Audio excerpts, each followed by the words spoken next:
Salve, salve, querido e querido ouvinte, sejam todos e todas muito bem-vindos e bem-vindas a mais um episódio do Estrangeiro, o podcast de política internacional do Brasil de Fato, esse nosso cantinho aqui nos estúdios do BDF para discutir, debater e te informar e levantar aí os principais pontos do noticiário internacional, sempre, você já sabe, com o nosso jeito, com o nosso toque, com a nossa pegada, com a visão popular do mundo.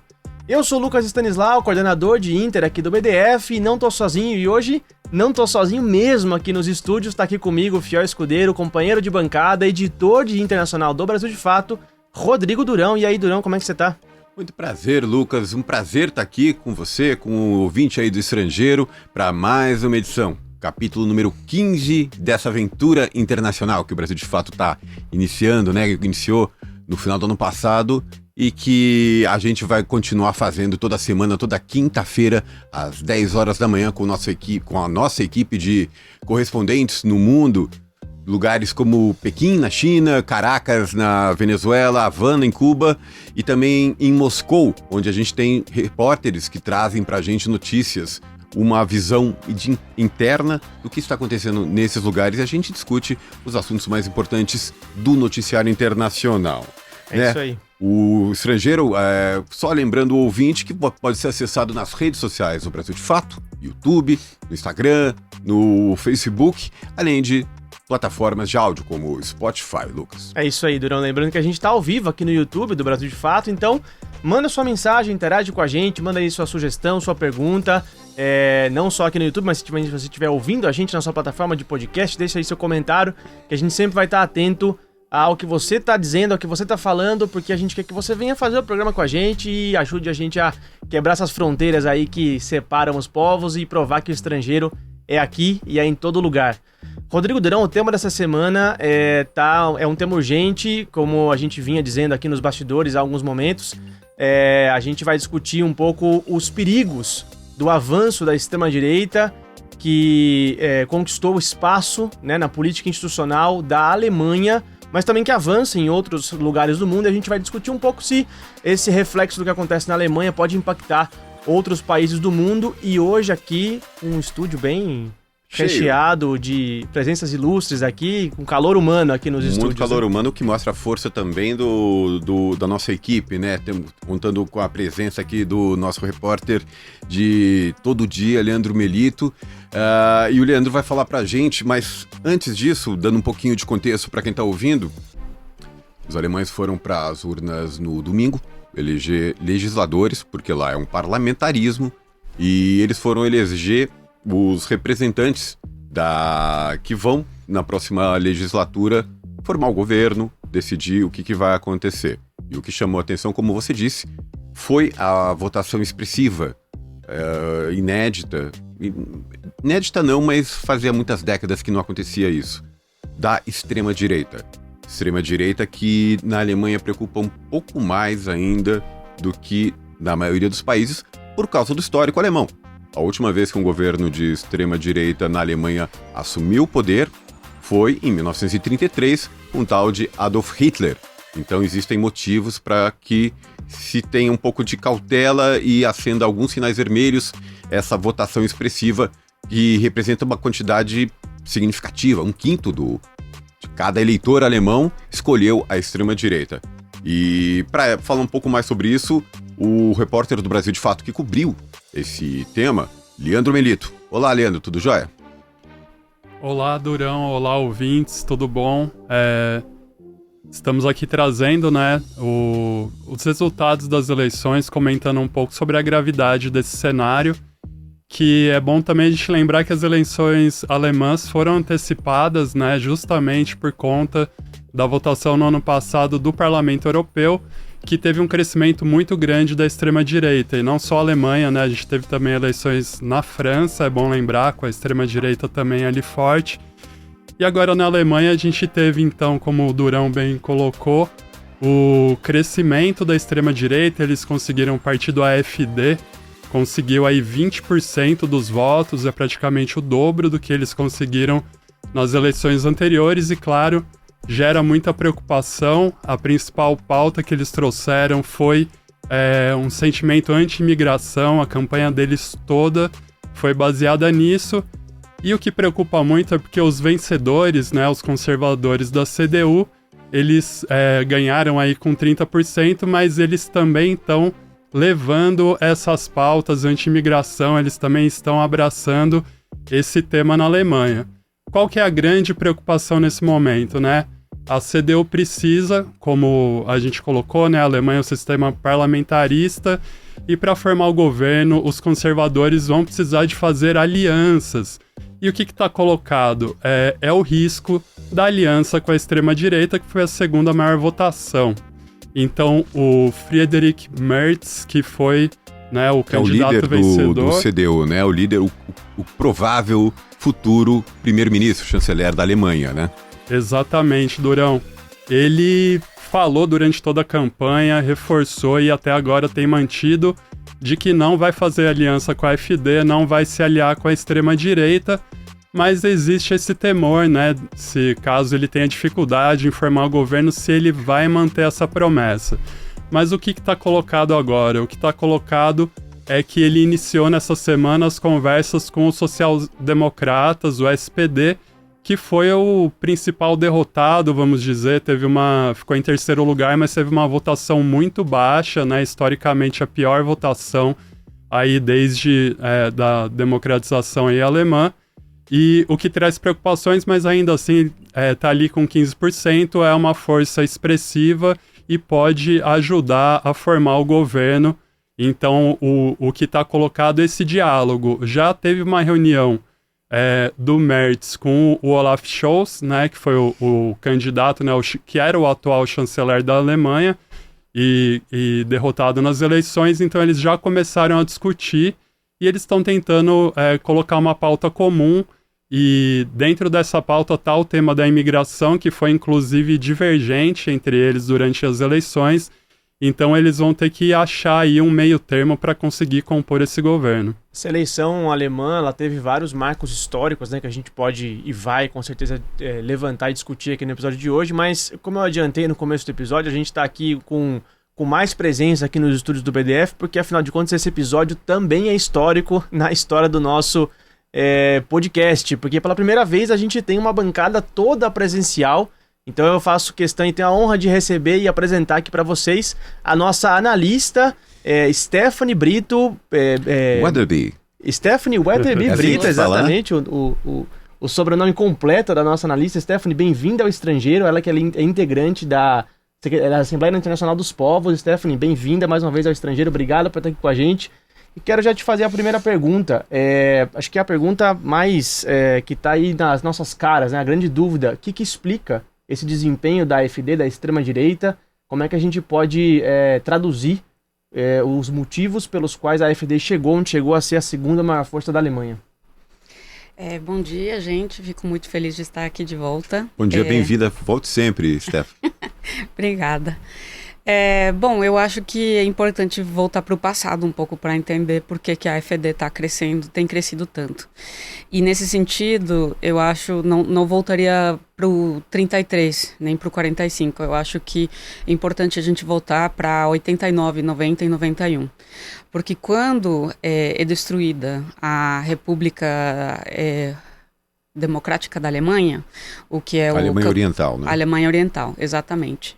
O que se facilitou foi um processo de ampliação, de crescimento muito grande dos grupos neofascistas. E foi, na verdade, uma estratégia que foi articulada precisamente para desenraizar todo o resquício dos movimentos comunistas, das figuras que tinham construído esse Estado socialista, que em muitos sentidos era um Estado muito bem apoiado, era um Estado que tinha realmente uma base social muito forte e que proporcionou uma melhoria da vida da população considerável. Então, para, de certa forma, destruir o que estava sendo destituído, que era um Estado socialista, a Alemanha ocidental e os movimentos de centro, não só de direita, estimularam de forma muito intensa e assim, programática o neofascismo, especialmente na Alemanha Oriental.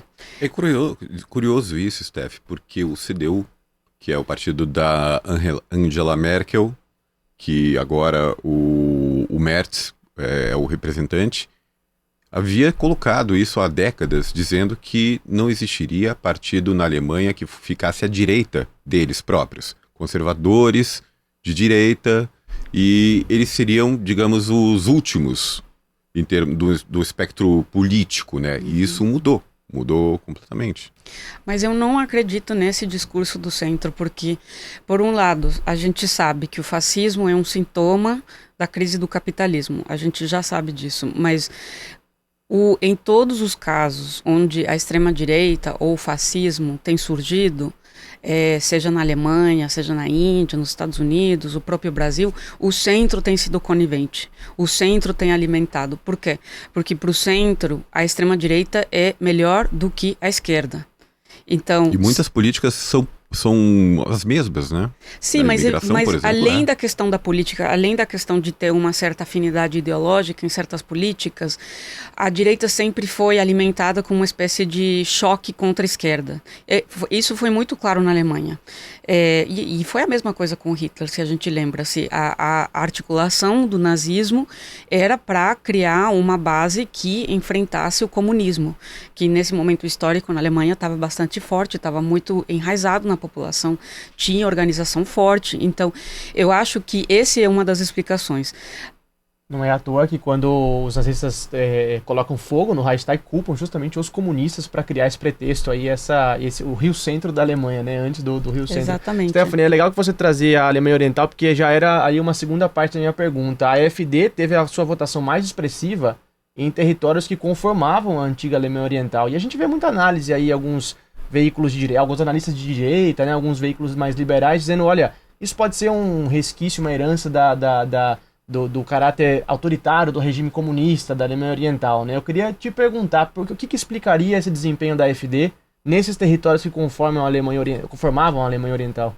Eu acho que é precisamente o que eu falei, né? Que o neofascismo foi especificamente alimentado na Alemanha Oriental. Não acho que é verdade, que é porque tem um certo resquício totalitário na ideologia e a memória histórica da população. Eu acho que isso é totalmente falso.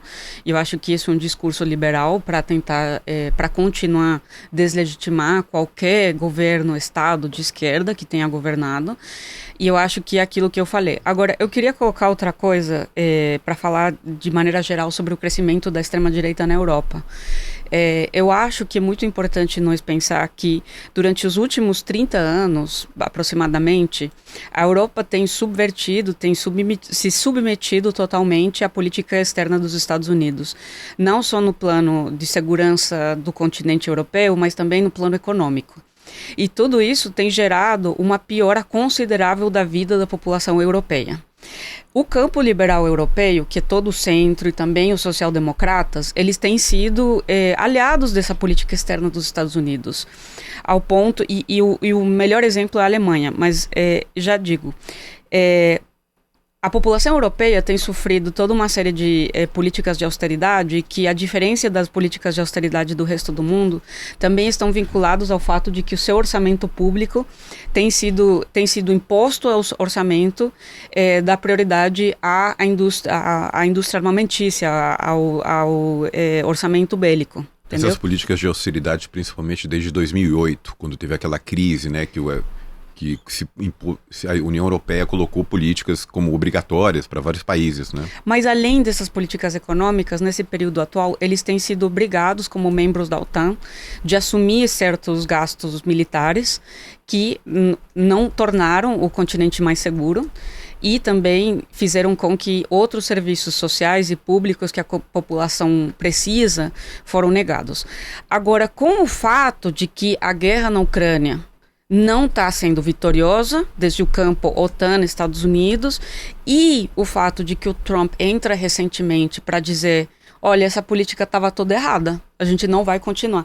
Isso tira muita legitimidade do centro e o campo liberal europeu, porque eles ficaram bancando uma coisa que a população já rejeitava de certa forma, porque assim, a população foi animada para pensar que o Putin era um grande inimigo da democracia, que eles faziam parte de um campo ilustrado, pro-democrático, liberal, que os Estados Unidos conduzia e que valia a pena os sacrifícios que eles estavam fazendo em prol disso. Agora o Trump vem e fala, não, tudo isso não interessa, a guerra não vai ser ganha, a gente tem que entrar numa negociação de paz. Os europeus não vão fazer parte dessa negociação, porque a guerra não compete eles. E esqueça o E isso desmoraliza Ucrânia. totalmente o centro, os liberais, e alimenta a direita. Alimenta a legitimidade da direita. Então, quando as pessoas falam, mas é que essa direita foi muito publicamente endossada por Musk, por Trump, sim, isso ajuda. Mas o fato real é que a política de centro, a política liberal que foi assim, acionada em toda a Europa por esses partidos, está falida, não funciona. E não tendo uma opção de esquerda, porque a esquerda foi tão atacada durante as últimas décadas na Europa inteira, a opção é a direita. Agora, é um cenário um pouco preocupante, então, né, gente? Porque tudo tá se desenhando para que a gente tenha uma repetição da coalizão CDU-SPD, que foi a coalizão que sustentou anos e anos de governo Merkel, né, o governo mais longevo da história da Alemanha.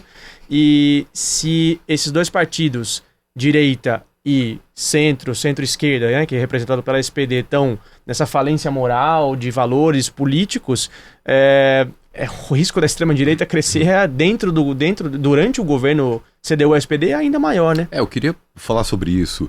Existe na Alemanha uma coisa chamada cordão sanitário, que impede que qualquer partido que ganhe a eleição no parlamento inclua a extrema-direita nessa formação do governo. Queria perguntar para vocês, nesse momento em que o Merz está negociando para saber quem que vai fazer parte desse governo, como vocês acham que é a possibilidade da AfD, que é a extrema-direita, ingressar nessa coalizão de governo?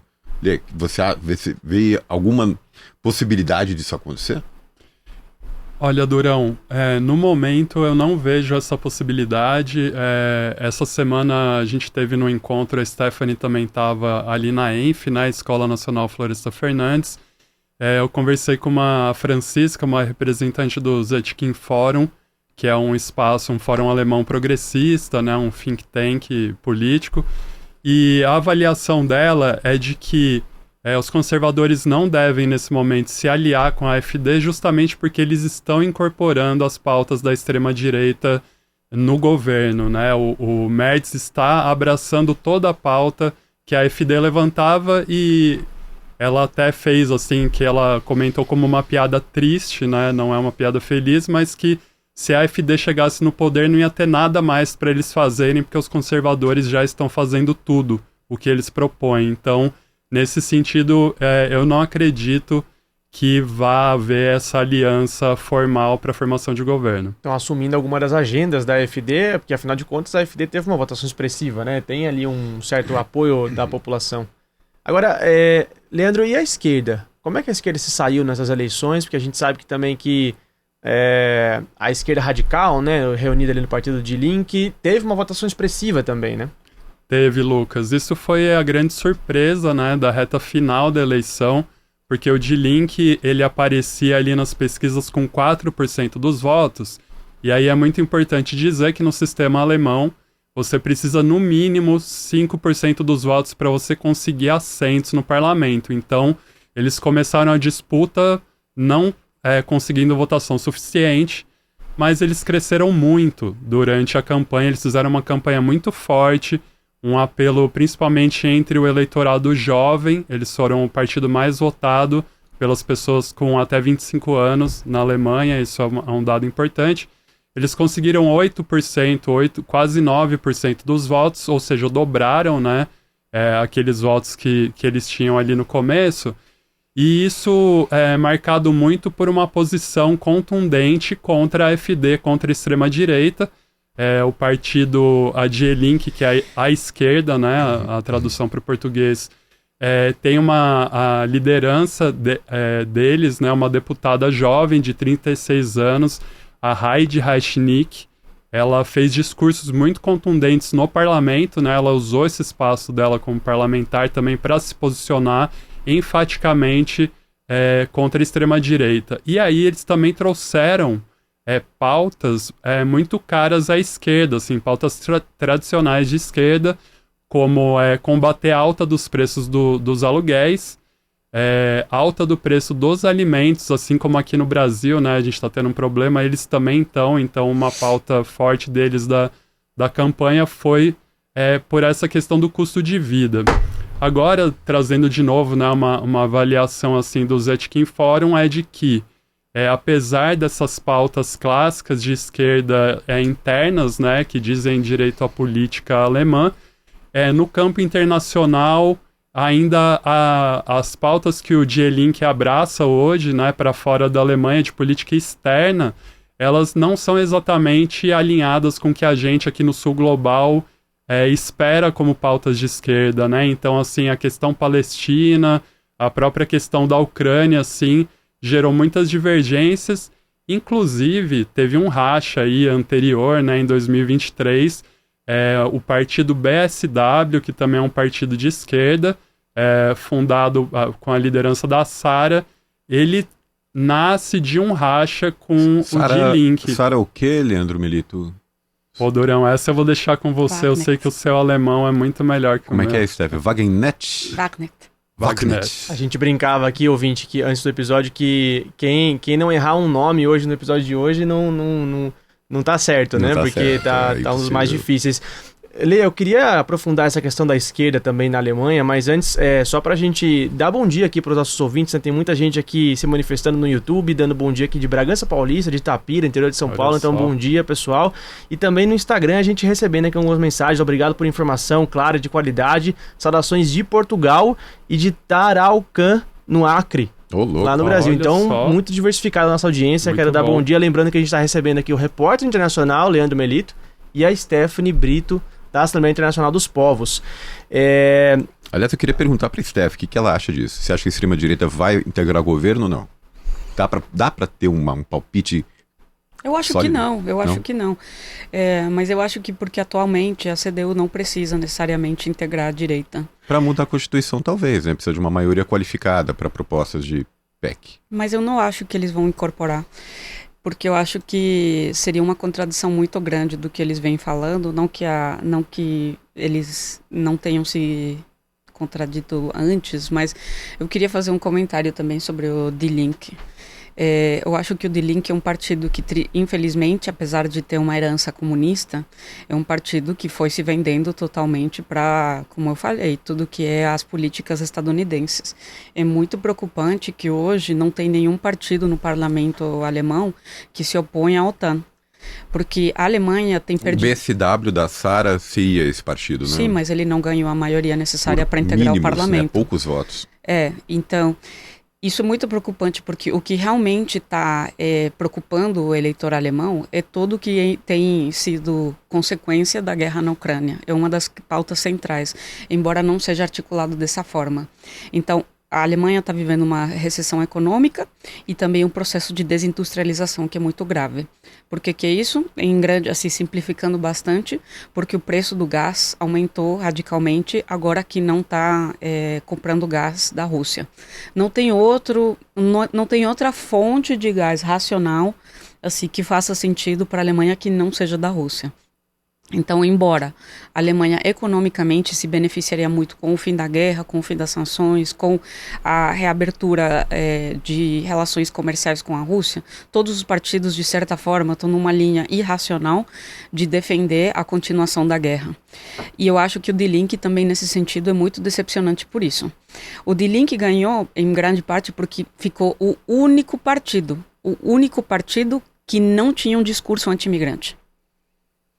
Até o partido da Sara Wagner, que foi, na minha opinião, o maior erro que esse partido cometeu, porque era um partido que tinha algumas pautas tradicionais de esquerda, era o único partido que estava criticando a OTAN, que estava colocando em questão as alianças militares da Alemanha com os Estados Unidos, os gastos, estava apontando que esse era o motivo da crise econômica, o que é certo, mas o partido da Sara Wagner, por uma ideia de vamos apelar à classe trabalhadora real, raiz, que é racista, adotou se somou à bancada que estava apoiando toda uma série de legislações de repatriação dos descendentes de imigrante, que é uma política sumamente polêmica, né? Porque são pessoas que já estavam legalmente na Alemanha e estava propondo que, assim, ainda se você já estava legalmente no país, mas se você era filho de imigrante, que você devia de passar por uma possível repatriação ao seu país. Então, isso fez com que o partido da Sara perdesse muita legitimidade em uma juventude que não tem essa visão anti-imigrante e que entende isso como uma espécie de racismo. O BSW então, esse foi o fato que fez com que o Die Linke fosse o único partido que defendesse uma linha que para a juventude, parte da juventude, né? Porque também o maior eleitorado da AfD foi juventude. Então, a juventude na Alemanha está polarizada entre uma juventude que apoia a migração, que apoia a diversidade, que acredita nesses valores liberais que são típicos do Partido Democrata americano, etc., e uma direita e uma juventude de direita. Agora, para finalizar, eu diria que hoje em dia, assim, na minha opinião, o Die Linke não parece muito com o partido de esquerda para mim. Ele é muito parecido com o Partido Democrata americano. E eu acho que como tem um partido de assim, centro-esquerda, o SPD, acaba fazendo que a gente diz, bom, o Die Linke é um pouco mais esquerda, então essa é a esquerda alemã.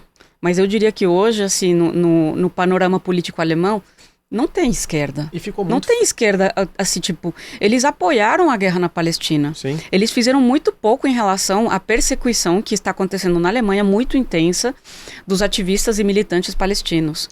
E fica muito restrito e focalizado em pautas de Berlim. Tanto é que é o colégio eleitoral que ele se sai melhor nos distritos principais ali da capital, Berlim. Lembrando que o Die Linke, como a Stephanie citou, é herdeiro do PDS, que por sua vez é herdeiro do SED, Partido Comunista da Alemanha Oriental, né? E focado muito nessas pautas de custo de vida, preço de aluguel, de alimentos na capital Berlim, então, e para esses temas internacionais de política externa, tem essa proximidade com pautas e agendas da direita, né? Agora, é muito curioso o grande derrotado, talvez, das eleições é a SPD, né? Que embora possa acabar integrando a coalizão governista, essa tentativa de manter algumas políticas sociais, ao mesmo tempo que gastava bilhões com ajuda militar à Ucrânia, de fato se mostrou uma tática completamente equivocada e o Scholz sai do governo com uma imagem completamente desgastada, tanto dele, pessoal, quanto do partido, né? Sim. Vai ter que abrir mão de muita coisa, se compor governo, né, com os conservadores, vai ter que acabar fatalmente abraçando pautas que eram contrárias, né? Essa negociação vai ser muito derrotista para o SPD. Mas será que é uma postura viável?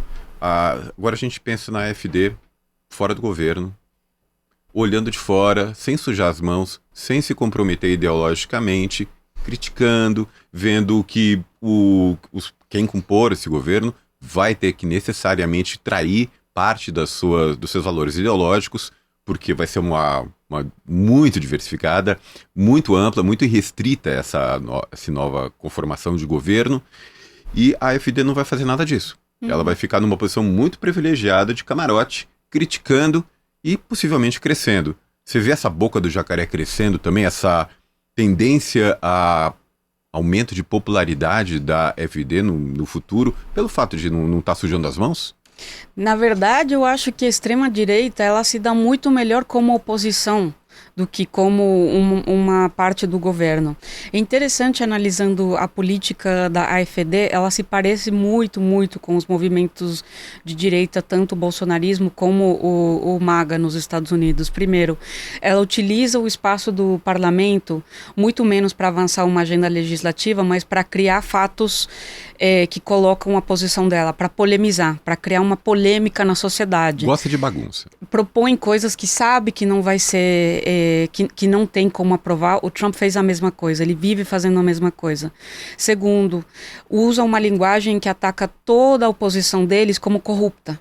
É corrupta, faz parte do establishment, a casta do Milley, ilegítima, né? A casta do Milley, aqui no Brasil o Bolsonaro, nos Estados Unidos ele chamava de um swamp, todo que era o pântano, então essa ideia ataca as instituições democráticas, o judiciário, a imprensa, a própria o funcionamento do parlamento, e finalmente se basta de uma linguagem muito sensacionalista para mediatizar, para fazer discurso que vai viralizar no TikTok, que vai...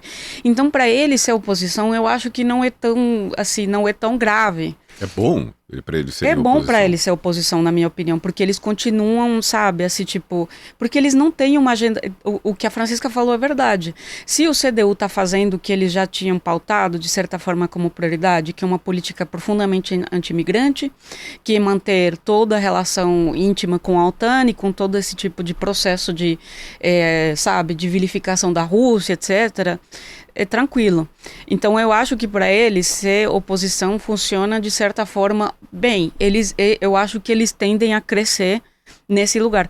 Porque quando a direita governa, que ela enfrenta problemas, porque ela não consegue resolver tudo aquilo que ela atacou quando ela estava fazendo campanha. E nem se espera também que ela resolva as coisas, né? A gente vê os governos de esquerda do mundo não ter proposta, assim, uma proposta concreta de resolver um problema. Não parece ser um grande problema para esses administradores de direita. Desde que eles estimulem o ódio, continuem ocupando as manchetes de jornais de uma maneira até estapafúrdia, sem sentido, parece que está tudo bem.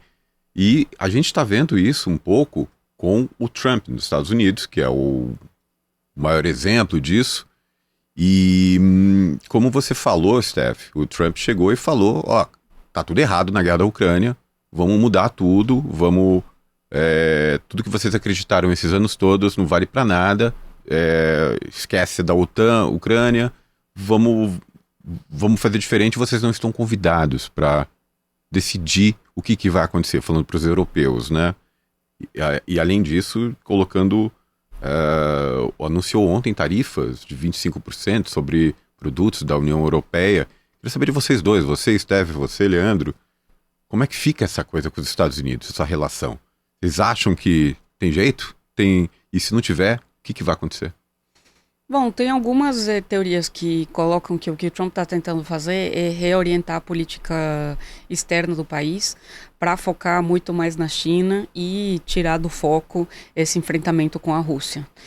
Tem um campo na política externa estadunidense que já existiu faz muito tempo, que faz parte da direita, que é conservador, que é o campo realista, que ele coloca que não dá para os Estados Unidos lutar contra todos os seus inimigos frontalmente ao mesmo tempo. O dia de ontem, eu acho que anteontem, o Jeffrey Sachs deu um discurso na União Europeia, onde ele coloca precisamente que desde 89, 90, os Estados Unidos têm perseguido uma política externa totalmente absurda, de insistir na unipolaridade e de submeter todos os seus aliados a uma política que não beneficia eles de nenhuma forma.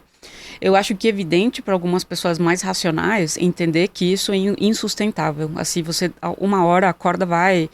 Assim, a corda só estica até certo ponto, né? E eu acho que essa é a preocupação também do ponto de vista da Europa. A Europa está sendo, como eu falei já várias vezes, né? A vida da população europeia está sendo deteriorada em função de uma política de enfrentamento com a Rússia, num enfrentamento que os Estados Unidos nem está conseguindo ganhar. Então eu acho que essa política do Trump pode ser no sentido de tentar desescalar um enfrentamento com a Rússia, entendendo que é necessário focar em outros enfrentamentos.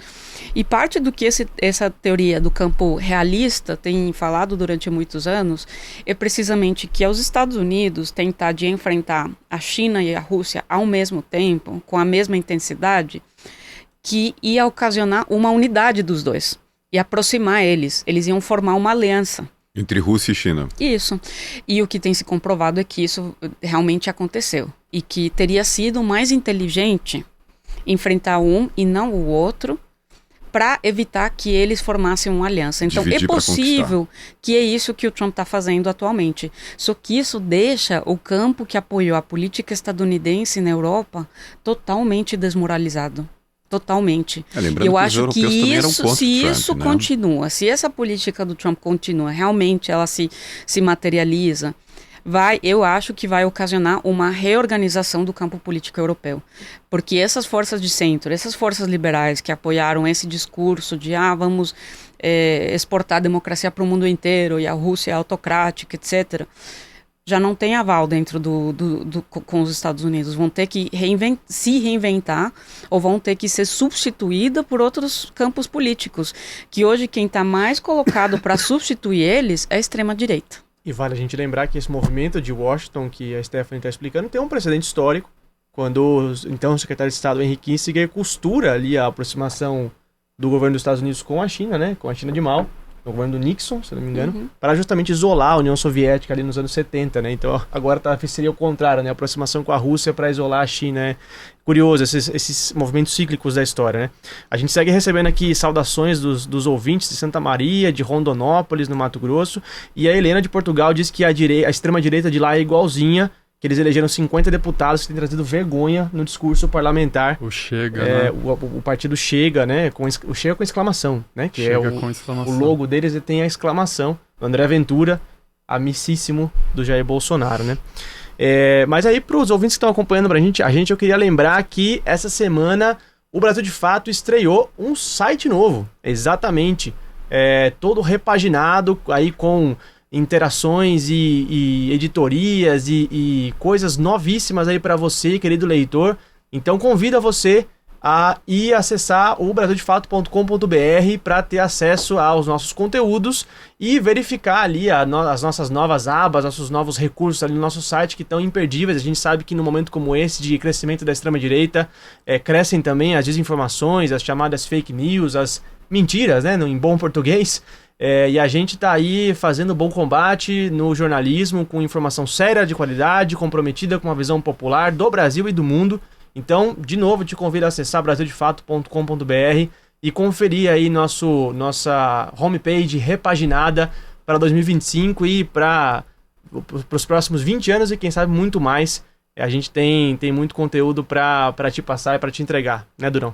Opa, e muito mesmo, sempre com o compromisso de combater fake news e trazer uma visão popular do mundo. Bom, a gente já tá tempo de mais uma sobre a Alemanha, né? Eu queria perguntar, na verdade, se a gente tá de fato escutando tambores de guerra aí, então, na Europa, se saindo da Ucrânia a gente pode ver talvez a guerra chegando para mais perto das fronteiras alemãs, francesas, se a gente tá se aproximando de um período belicoso na Europa que pode aí ameaçar o mundo, né?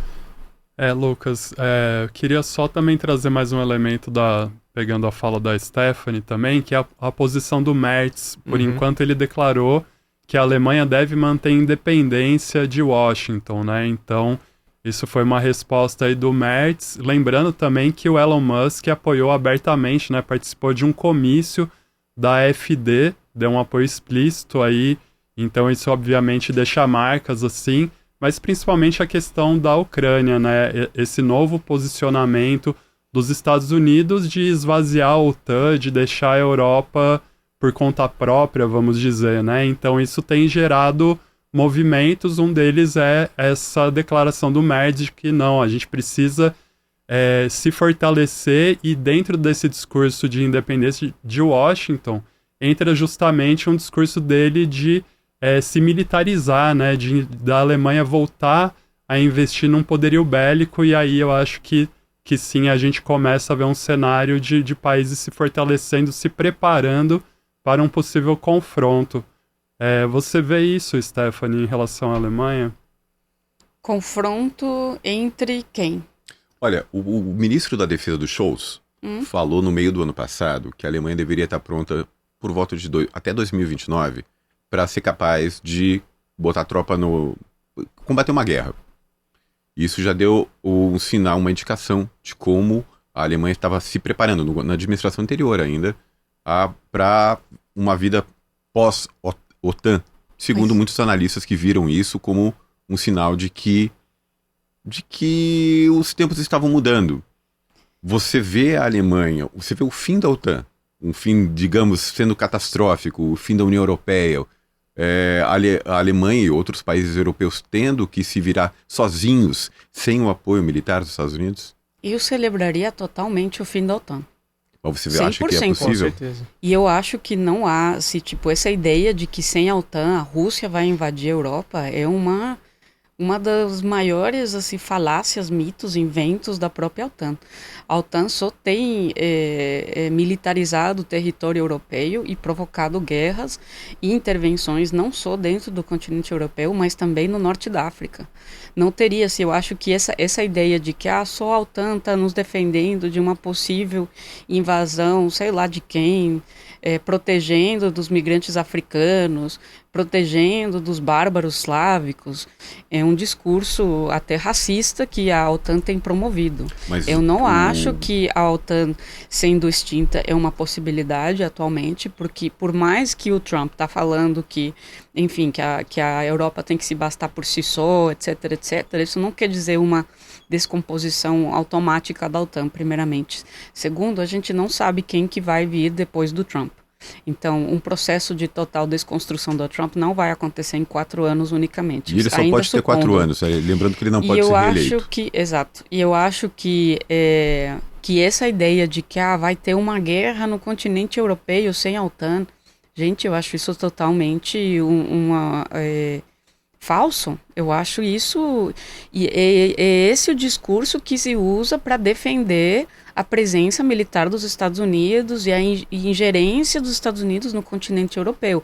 A Rússia nunca teve intenção de invadir o continente europeu. Vamos lembrar que quem vem cercando a Rússia é a OTAN, não é o contrário. Não é que a Rússia está montando bases, não está botando mísseis nas fronteiras de todos os países europeus com uma tentativa eventual de chegar e invadir até o Portugal. Não é. Isso é um discurso que tem se criado historicamente para alimentar a militarização do mundo. E eu não estou falando nada que seja radical. Como eu já citei o discurso do Jeffrey Sachs nessa semana, ele fala isso. Ele fala que os Estados Unidos têm apostado numa militarização do mundo inteiro. Ele falou, os Estados Unidos têm a intenção de ter uma base militar própria ou aliada em todo o país do mundo para eles conseguir defender um plano de total unipolaridade no mundo. Então a ideia de que sem essa proteção dos Estados Unidos e seus aliados, a democracia e o bem dos povos é ameaçado pelo autoritarismo dos comunistas ou dos russos é falso. Passagem histórica, Stephanie, que ilustra bem, eu acho, essa relação da Europa com a OTAN, né? Os povos da Europa, na verdade, como reféns da OTAN. Em 74, quando Portugal passa ali pela Revolução dos Cravos, 74, cogitava-se a possibilidade de Portugal sair, se retirar da aliança da OTAN. E uma manhã de 75, Portugal acorda rodeado por uma fragata americana, estadunidense, ameaçando o governo revolucionário de Portugal. E eu não sei quem da junta que governava Portugal à época disse assim, entrar na OTAN é fácil, difícil é sair dela, né?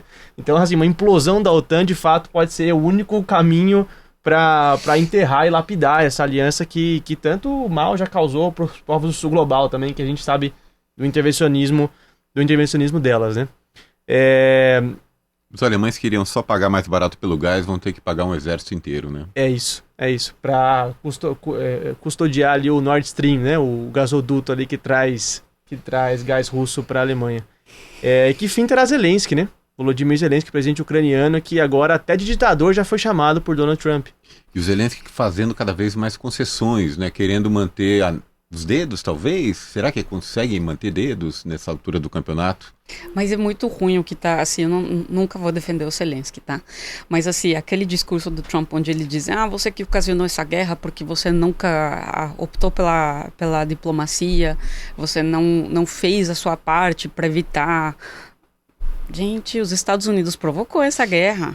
E o Zelensky, na verdade, se a gente lembra, ele era o candidato da paz. Quando ele ganhou a eleição, a pauta principal que elegeu ele era uma pauta de paz com a Rússia, de não ter enfrentamento, de não continuar essa animosidade. E depois, por conta de interesses estadunidenses, ele foi incitado para, de certa forma, adotar esse discurso de vamos entrar na OTAN, nós precisamos nos defender da Rússia, nós precisamos ter direito de ter mísseis aqui no nosso país. Então, agora os Estados Unidos vir falar isso para o Zelensky é uma grande, assim, hipocrisia. Mas é isso que eu estou dizendo, assim, essa política do Trump está realmente mexendo muito intensamente com todo um campo político que os Estados Unidos construiu. Não que ele se aliou construiu na Europa e que agora tem uma expressão em inglês, assim, você tira o tapete de baixo. Uhum. E aí, o que é que vai restar? A gente não sabe, mas de fato o Zelensky agora está numa posição totalmente desfavorecida, porque ele perdeu total moral e eu tenho curiosidade de saber o que vai acontecer no pós na Ucrânia. Porque um país que já foi colonizado. Os Estados Unidos está explorando de forma muito intensa já. Agora estão propondo explorar mais com aquela coisa dos minérios, que o Trump fala, que tipo, a gente vai aproveitar, meio tá dizendo assim, tipo, a gente não foi tudo de mal, assim, a gente vai ainda aproveitar alguma coisa do que a gente fez, porque a gente vai adquirir esses minérios. Mas assim, o povo ucraniano vai sair desse conflito numa situação deplorável totalmente. Além de ter perdido a vida por um conflito que depois foi abandonado pelo resto da Europa e os Estados Unidos, vai se encontrar numa situação econômica totalmente penosa. O Zelensky é mais um desses líderes, né, que são construídos pelos Estados Unidos para defender o interesse, e depois que eles conseguem o interesse, eles simplesmente descartam ele. O Zelensky ofereceu o próprio cargo para entrar na OTAN, que era tudo que ele queria. O Trump já falou que não vai entrar de jeito nenhum. Tá assinando esse acordo. Pode esquecer. Pode esquecer a OTAN. E ainda esse acordo, e tá assinando um acordo aí, né, de exploração mineral sem salvaguarda, ou seja, tá saindo realmente sem nada dessa história. Falando em Zelensky, eu sinto ares e um clima de... Os tambores da Terra Plana começam a tocar. De Terra Plana, exatamente, Rodrigo. Então eu peço para nossa querida sonoplasta Lua Gattinoni, por favor, Lua, solta a vinheta maravilhosa pra gente brincar de Terra Plana. We don't need no education.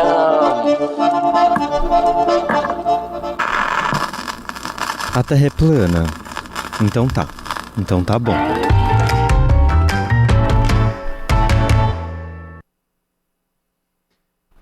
Muito bem, chegamos aqui para o segundo bloco do Estrangeiro, do episódio de hoje do Estrangeiro, que é essa gincana divertida aqui, porém às vezes trágica, um pouco triste, mas que a gente tenta deixar ela mais leve para você, querido ouvinte, para te contar o que de mais absurdo saiu na semana no noticiário internacional. E você que está chegando a primeira vez aqui no podcast e ainda não brincou com a gente, eu explico, é muito simples.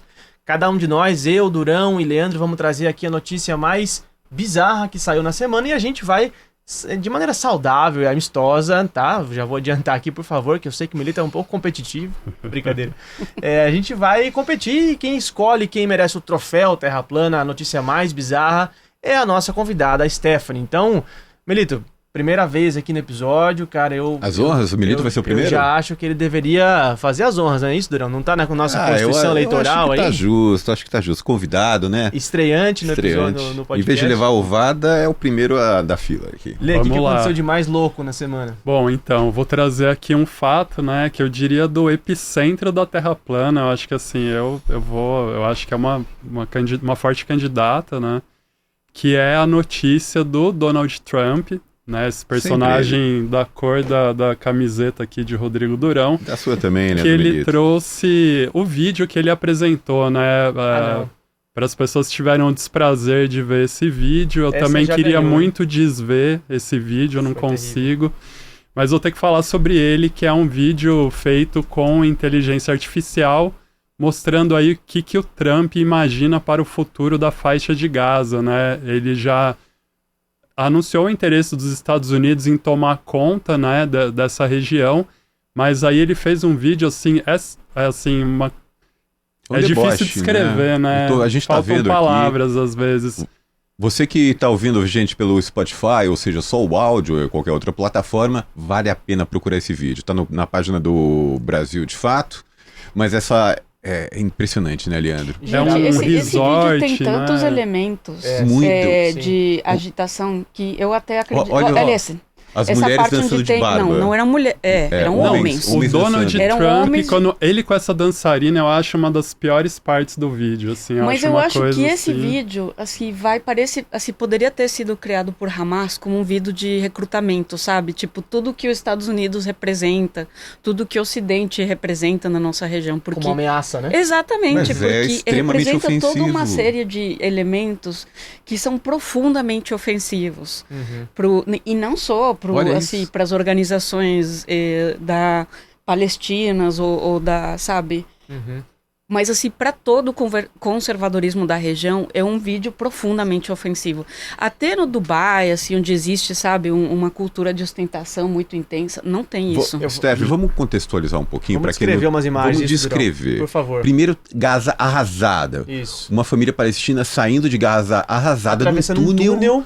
para um E do outro lado cenário, do túnel que tem? uma O Musk Elon Musk comendo seu salgadinho Quitute de praia ali. na numa... Riviera Exato. Palestina, jogando dinheiro, Elon criancinhas Musk pegando jogando dinheiro pro No alto. melhor estilo Silvio Santos, jogando dólares pro E essa- alto. Estatuetas de ouro, ouro monumento do de ouro, Donald Trump. o Netanyahu e o Trump Netanyahu e disputando Trump, um drink da seminus. piscina.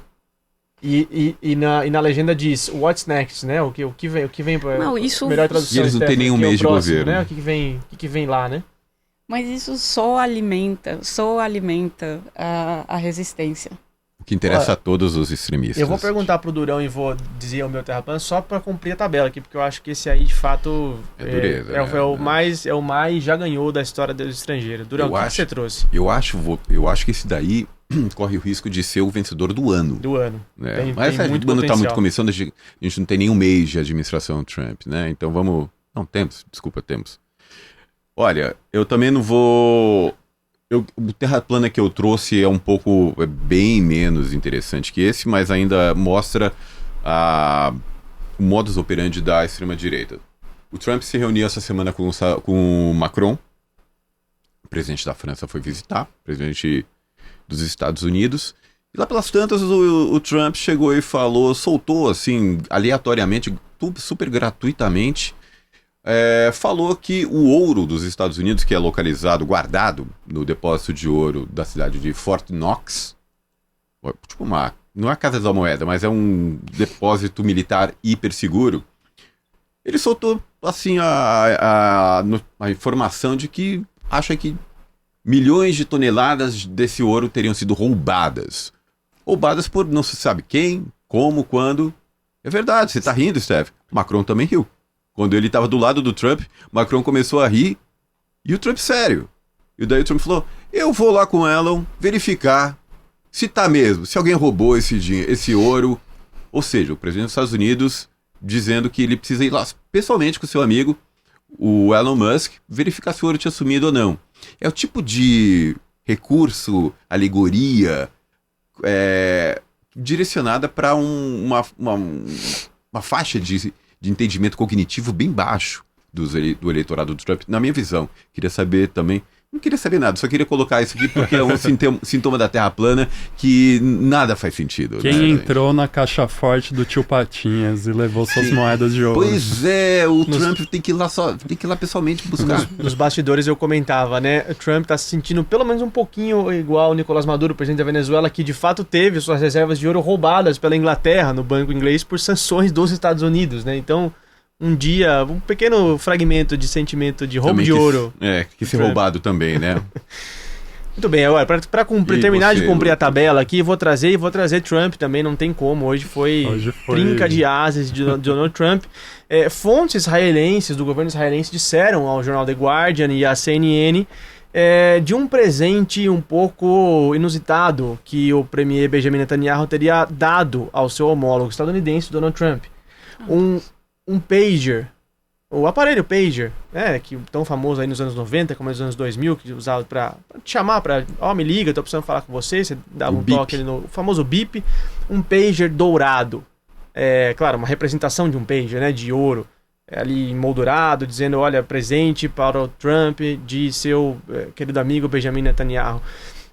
Pra quem não se lembra, pode parecer inofensivo, talvez um presente retrô, mas a gente muito bem se lembra, a gente estava aqui acompanhando, estava inclusive ao vivo no estrangeiro aqui comentando os desdobramentos dessa notícia, quando ataques terroristas, né, classificados como terroristas, atingiram várias regiões do Líbano, do que supostamente seriam alvos do Hezbollah, mas que na verdade acabaram ferindo homens, mulheres e crianças, milhares de pessoas que terminaram aí mutiladas ou mesmo mortas, né, por essas explosões de pagers, aparelhos pagers que teriam, e a hipótese mais provável que vinha se veiculando pelos principais jornais do mundo é que teria sido um ataque articulado pelo Mossad, o serviço de inteligência israelense, um ataque, ou seja, partindo de Israel contra o inimigo Hezbollah libanês, um ataque de fato que atingiu a população civil, né, atingiu a população civil, e isso depois assumido, reivindicado, e aí esse presente aí, então, tendo esse traço de sadismo quase, né? De sadismo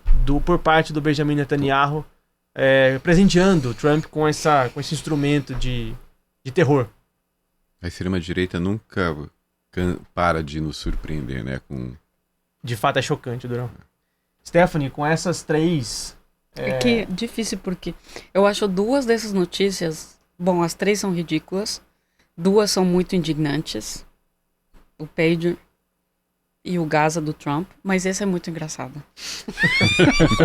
O outro do tio Patinho sendo roubado do Fort Knox é muito engraçado. Na cara dura ele falando isso, o Macron não conseguiu parar de dar risada. É um método, né, da extrema-direita, de falar bobagem, tolice. O Trump é muito bom, o Trump é muito bom. É muito fácil de escutar ele, porque ele não é... Não tem essa coisa formal que o povo hoje não acredita, sabe? Tudo que o Biden falava, outras figuras, parece que assim, passou por um discurso que algum advogado autorizou e não fala nada além disso. Autêntico. Uhum. É muito autêntico. Comunica, e aí né? quando ele faz uma coisa, quando ele dá conferência de imprensa, que ele senta assim na mesa e ele fica falando, bom, assim, eu acho que... Porque isso aí foi ridículo. Aí parece que você está falando com uma pessoa que está falando, né? Sinceridades, assim, uma coisa meio assim... Ele faz muito bem uma coisa que é tipo, eu vou falar pro povo que todo mundo aqui sabe e ninguém quer te dizer, assim. Então eu acho muito acertada essa estratégia. Eu acho que ele funciona muito bem porque ele transmite sinceridade. Então ele pode falar uma coisa muito falsa, uma coisa absurda como isso aí, mas a forma como ele fala, as pessoas acreditam. Essa é a pessoa que tá, sabe, tipo, tirando... E estimular as teorias de conspiração também, que é outro integrante. Mas essa coisa, assim, tipo, ele tá desvelando aquilo que todo o establishment sabe e que esconde de nós. Então, esse tipo de história é muito boa. Que eu acho que alguns analistas e pesquisadores chamam de populismo de direita, mas acho que vai além desse termo vago que é populismo, né? Porque o populismo tem muito mais uma questão de, sabe, tipo, falar para as pautas que a população... quer, sejam ou não viáveis, sejam ou não racionais, ou se trabalha com o senso comum da população, apesar dele talvez ser contraditório, e ele vai além. Eu acho que ele faz uma performance muito bem construída de, gente, eu vou aqui falar o que é real, o que é verdade, o que é factível, eu não tô nem aí pro que, assim, aqueles assessores que eu tenho por aqui vêm me falando, correto, e meio assim, né? Também com uma ideia de tipo... Eu, no final das contas, eu já sou um cara rico, assim, eu não tenho nada para ganhar ou perder, eu tô aqui fazendo um favor para vocês. E eu acho que ele tem sido muito acertado nessa estratégia, eu acho que ele também aperfeiçoou isso, nos 4 anos que ele não foi presidente, assim, ele aprendeu várias coisas, então acho que essa coisa do ouro é muito... E também porque ele se mantém na imprensa. Ele continuando falando essas coisas, ele se mantém, assim, essa coisa de nós aqui ter falado 3 histórias sobre ele numa semana é a intenção deles, é a intenção da direita, eles mediatizar sempre, apesar de não estar avançando nenhuma agenda política, a gente está aqui falando deles. E houve um tempo que a esquerda também sabia comunicar bem, né? Paz, põe terra, eu acho um grande slogan muito melhor do que Make America Great Again, né? O slogan leninista da Revolução Russa, paz, põe terra, que é direto e é a palavra de ordem ali que comunicava a população russa. Não é o conteúdo, pelo que a Steph está falando, é a forma. É o método. Ser sincero, é o método, né? Não vi com um discurso muito ensaiadinho, muito, como você falou, passado por um advogado, aprovado pelo representante jurídico, mas sincero. Tô entendendo então que temos uma reviravolta, né? A favorita... É que foi engraçado. Não foi dessa vez. Parabéns, Rodrigo Durão. Trump te dando aí o troféu Terra Plana. Stephanie, obrigado pela sua participação. Sempre um prazer te receber aqui. Sempre bom contar com as suas análises lúcidas e certeiras, como sempre. Obrigado. Obrigada, gente. Leandro Melito, cara, você veio com a favorita, mas não foi dessa vez a sua estreia. Terão Você tem que outras, voltar. Terão outras. Tem que voltar pra disputar esse troféu. Obrigado. Eu que agradeço, gente. Até a próxima. E Rodrigo Durão, parabéns pelo troféu da semana. Obrigado, muito Te agradeço por mais um episódio aqui, concluído com sucesso. E diz aí pra gente quem é que faz o Estrangeiro. Valeu, Lucas. Até semana que vem, onde a gente, na quinta-feira, às 10 horas da manhã, a gente vai estar pronto pra outra, né? Perfeitamente. O Estrangeiro é apresentado por mim, Rodrigo Durão, e você, Lucas Stanilau, escrito também por nós, com direção de Camila Salmásio, produção de Michele Carvalho, direção de imagem de Gabriela Pérez, edição e sonorização é de Lua Gattinoni, operação do switcher é de Guilherme Dias e Otávio Oliveira, identidade visual é do Rafael Canoba. No Brasil de Fato, a coordenação de áudio e vídeo é de Muniz Ravena, coordenação de redes sociais é da Rafaela Cury, e a direção executiva é da Nina Fidelis. Querido ouvinte, um grande abraço e até semana que vem.